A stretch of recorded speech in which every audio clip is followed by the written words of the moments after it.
Alright, this is my next test.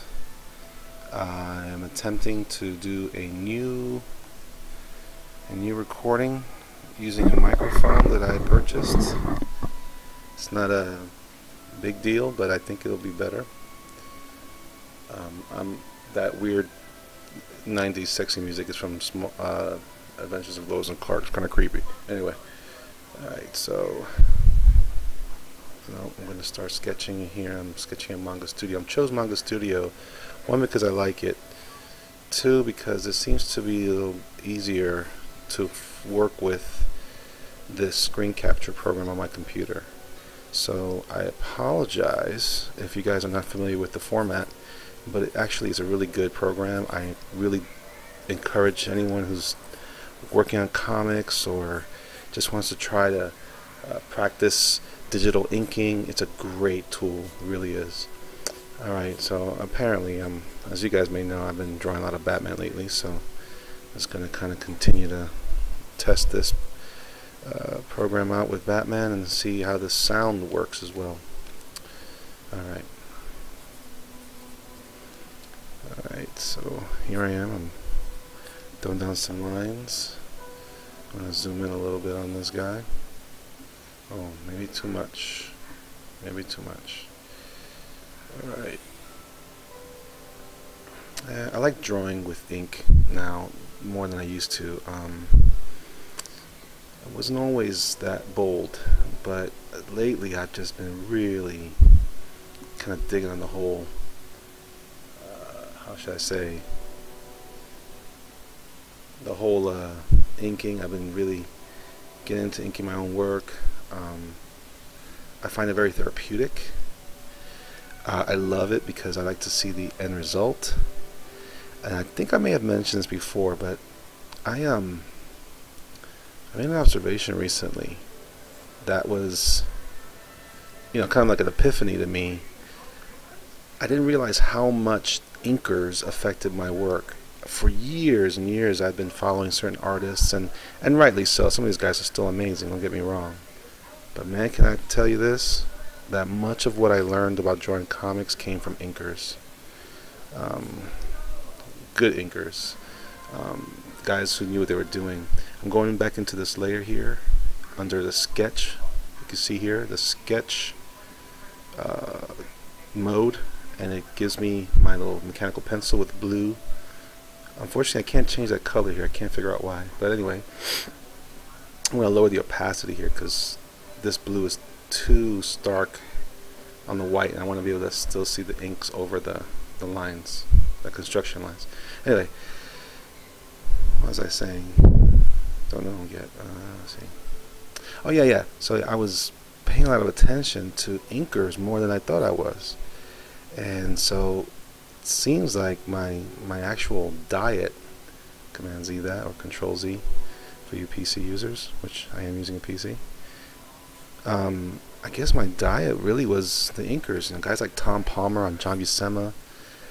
Don't get me wrong, Big John was awesome and still is one of my favorite artists, and is one of the biggest inspirations to me. And his How to Draw Comics the Marvel Way was like the Bible for me growing up. But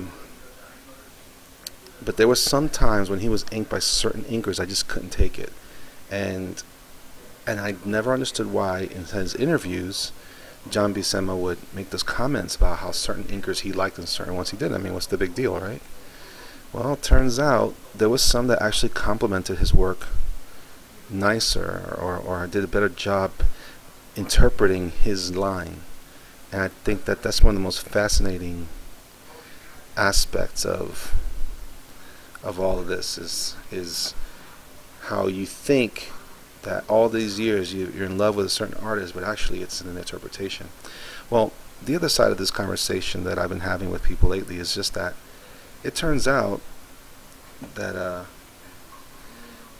because we've learned so much from the inkers, a lot of modern pencilers, and I'm not the only one, that's why I say it, a lot of modern pencilers, I believe, because they learned from comics, even though John Buscema said not to do that, we were actually paying attention to the inkers and their finished work. So I think that's the reason why a lot of modern artists while it's beautiful work, but I see pencilers sometimes spend as much time. I've done it a lot. Spend as much time drawing in ink lines with the pencil, and I think what it's done is it's handicapped the whole generation of inkers who are, as much as some of them hate to be called tracers, that's what they tend to do. So it's nice to see when a penciler is looser and let an inker who's also an artist, if he's worth his weight in salt, to really demonstrate that craftsmanship. Some guys are just amazing. Of course, you got guys like Mignola, who are just powerful illustrators and are great inkers. To this day, Bob McLeod still blows my mind. I got a chance to meet him at a convention here in Tampa once. Oh yeah, by the way, so far so good with this hurricane.